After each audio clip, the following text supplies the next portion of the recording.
pakita ko sa inyo. In-extend na yung mga ano dito.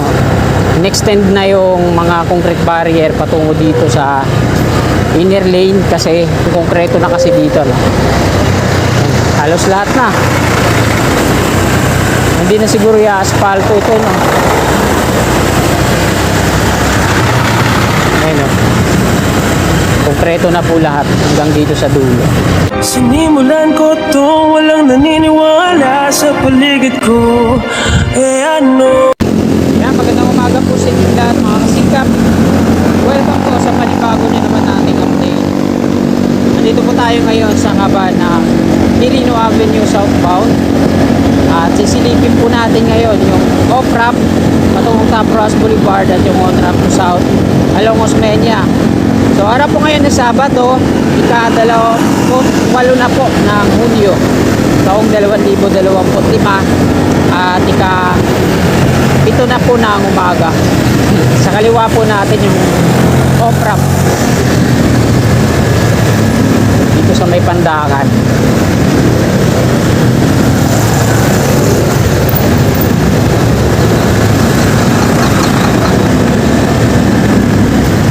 Ito naman yung on-ramp sa ating gawing kaliwa doon.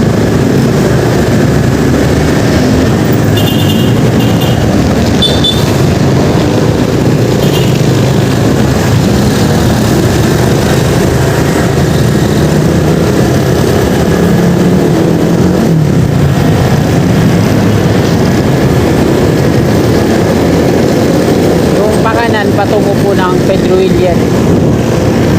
Dito dumadaan yung mga pampasadang jeepney.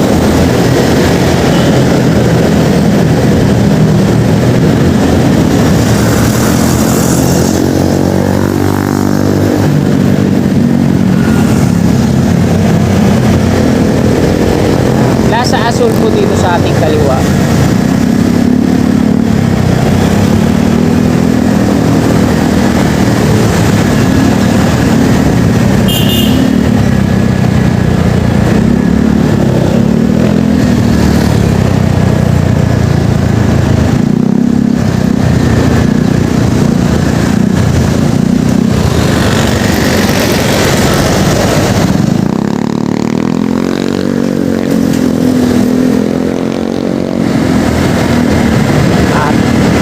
On-ramp naman din dito sa ating kaliwa, mga patungo ng Naiya, Alabang at Calamba.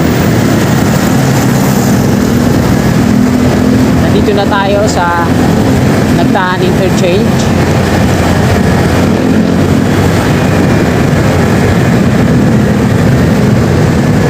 Yan yung Plaza Dilaw.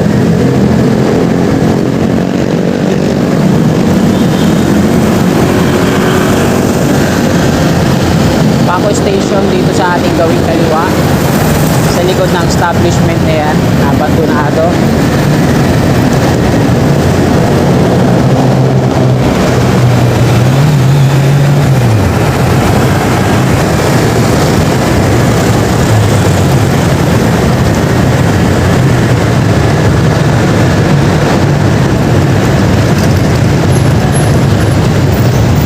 Pedro William Street.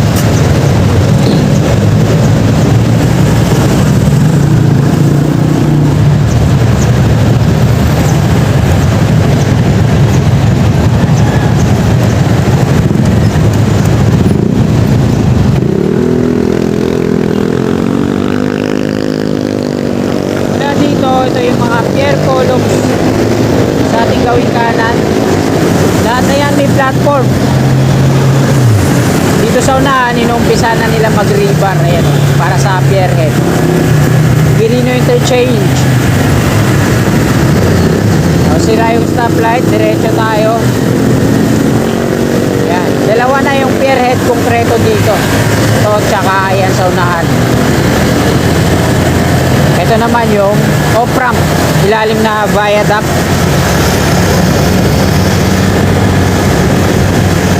Diretso tayo dun sa may Center Island na binungkal at konkreto na, no? May natitira pa dun na kakarampot. Tingnan natin kung sagad na hanggang dito sa may San Marcelino Street. Angelinaw Street.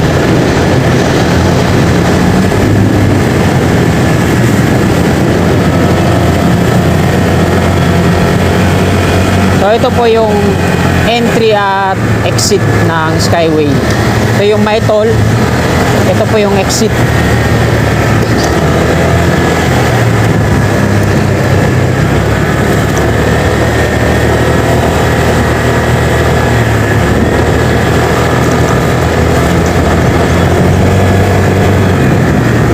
So ito mga kasika po sa ating gawing ito sa kaliwa. So konkreto na, no?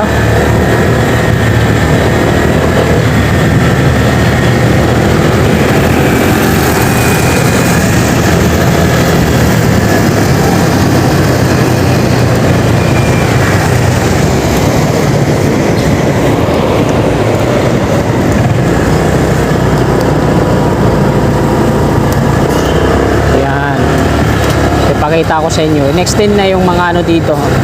In-extend na yung mga concrete barrier patungo dito sa inner lane kasi ito dapat, ito yung konkreto na kasi dito. No? Halos lahat na. Hindi na siguro yung asfalto ito, no? Ayun, no? Konkreto na po lahat hanggang dito sa dulo.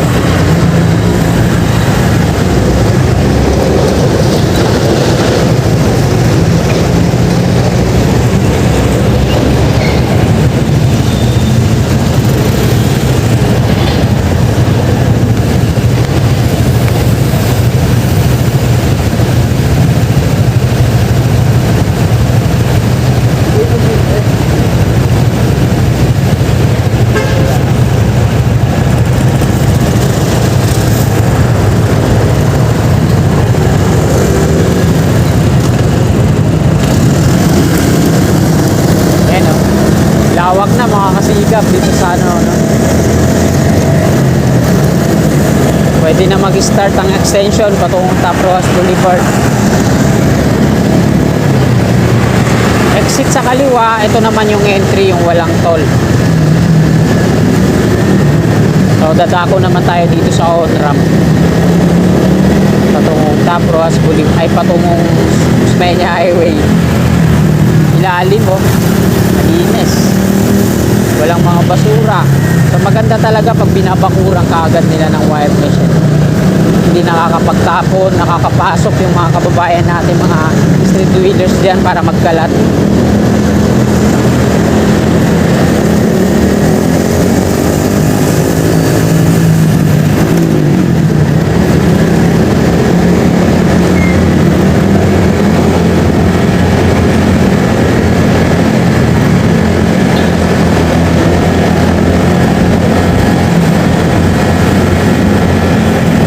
Ito yung on-ramp mga kababayan. Ito south along Osmeña. Ito sa taas sa kanan. Putol pa. Tapos andyan na yung abang. Pierhead niya.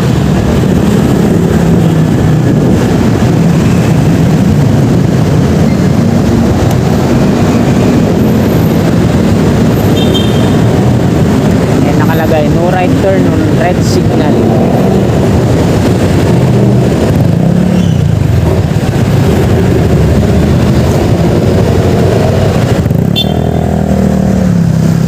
Pasok daw ang motorsiklo. So ito nilagyan ng mga support hanggang dito kasi mahaba yung pierhead na gagawin, ano? Ito na. Taas, kompleto na po yan yung mga steel girders na naka-install dito. Dito sa may tulay wala pa. Mahaba yung gagamitin dito, no? At ganun din dito. Ganito kahaba yung gagawin dun sa unahan.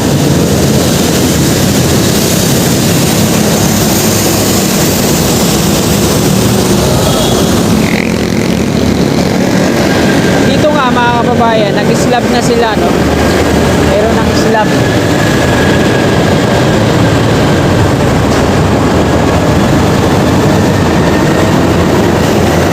Dahil maaga pa, nandun yung mga workers sa taas nagkakape.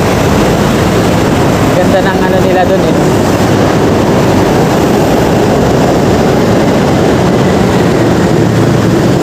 Nandito na tayo sa Osmeña Highway.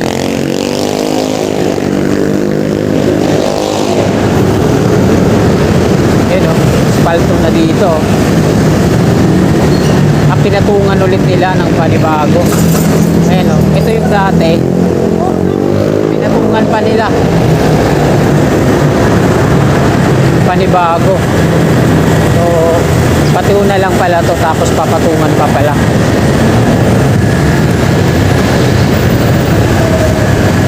Ayan, nandito na tayo sa San Andres Street.